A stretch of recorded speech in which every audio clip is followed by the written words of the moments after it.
Hello and welcome to another exclusive review by me, Alex Belfield, here at celebrityradio.biz, where we just hit 60 million minutes viewed on YouTube. We're the number one reviewer of theatre in the UK and Las Vegas. And this week we're in Crewe at the Lyceum Theatre for Peter Pan 2019, starring Cannon and Ball and CHICO.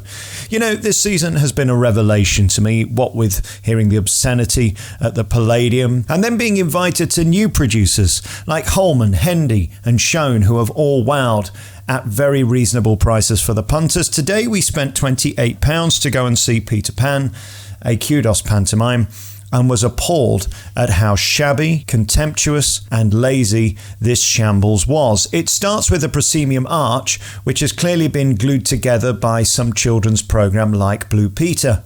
With no sparkle, let alone class, this proves they simply don't care at some of their venues despite obscene pricing. I can't live with this. This show has to be the most lazy mess of the season.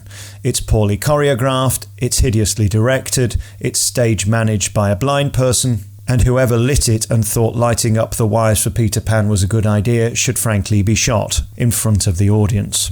This might at least get a laugh. This copy and paste verbatim pantomime, taken from somewhere like Northampton last year, has zero set. I have never seen a worse or more amateur set than this production. It's an insult to the cast, it's an insult to the people who are paying, and it proves that there is no consistency with the brand of kudos, which is going to be terminal for their reputation.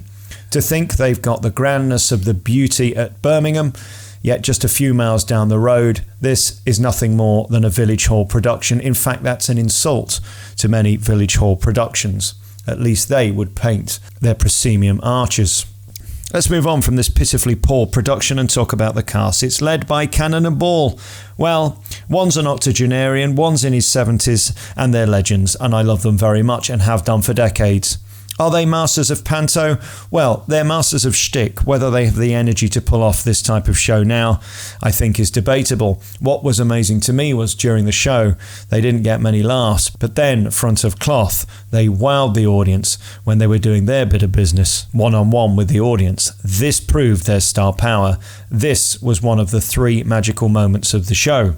The other two magical moments were stolen by Andy Eastwood, who plays Starkey. This incredible talent is a stunning musician who brings variety back to panto audiences with a 2019 edge. It truly was the only two moments in the show where the audience were clapping with joy and truly in the spirit of Christmas and pantomime.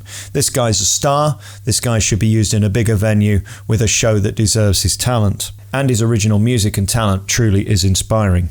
The other standout star of this production was Stefan Pijak as Captain Hook. This guy has not only an incredible voice, but a beautiful charisma on stage that captivated the audience and also drove the show and the story forward. Certainly the standout star in terms of acting in this cast. The elephant in the room is CHICO, who has second billing at the Lyceum Theatre in Crewe in Peter Pan. I have to say, I don't get it. This man was a reality star in 2006. That makes his song 13 years old, and therefore nobody in the audience got the gag. The gag is CHICO time, and he wanted us all to shout it, but we've of course forgot, because celebrities like him are so disposable, we instantly forget why they were there. I just don't get why he was in it. He can't sing. He didn't bring anything to it other than his muscles. God bless him. Beautiful man with a beautiful six-pack and nice arms. Other than that, I'm sorry, but second billing is an insult to this wonderful cast.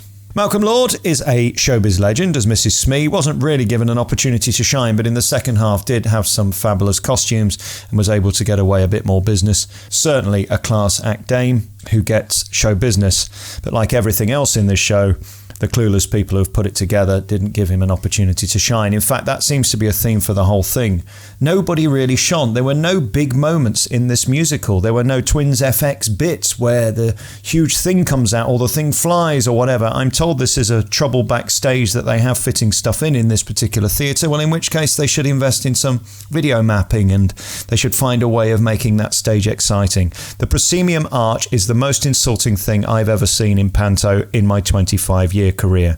It proves utter contempt from the producers Kudos, Nick Thomas and Michael Harrison, who clearly don't give a shit. They're clearly making all their money out of the Palladium, Newcastle and Birmingham, and the rest don't matter. We've seen some shockers this year in Darlington, Northampton, and that is topped by Crewe. It's an insult to Cannon and Ball. It's an insult to Andy Eastwood and to Stefan Pijek, and even an insult to CHICO. And I can't believe I'm saying that. Little else to say about this show. It is a cut and paste panto that is overpriced. This is a $9.99 panto in a provincial town. This is not to standard and blows my mind that they're trying to pull the wool over people's eyes. The argument that the theatre tonight was full, well, let's see whether it's full next year and the year after. The most substandard script, production and scenery I've ever seen of Kudos ever, and the worst panto I've seen in years in terms of spectacle and bang for my buck. Frankly, for $7.99, you'd be better travelling up to Bridlington Spa or travel across to Middleton or go down to Red Hill to see a pantomime at a third the price. The audience reaction was 10 times better. Kudos and congratulations though to Andy Eastwood and to Stefan and to Cannon and Ball. Without them, this would have been the funeral of Peter Pan. I'm sorry I saw this show at a disadvantage. Unfortunately, the lights were on. You've been listening to another review by me, Alex Belfield, here at celebrityradio.biz, where last year, well over 12 million minutes viewed on YouTube. You can check out all of our hundreds of interviews and reviews at www.celebrityradio.biz. Ta-da.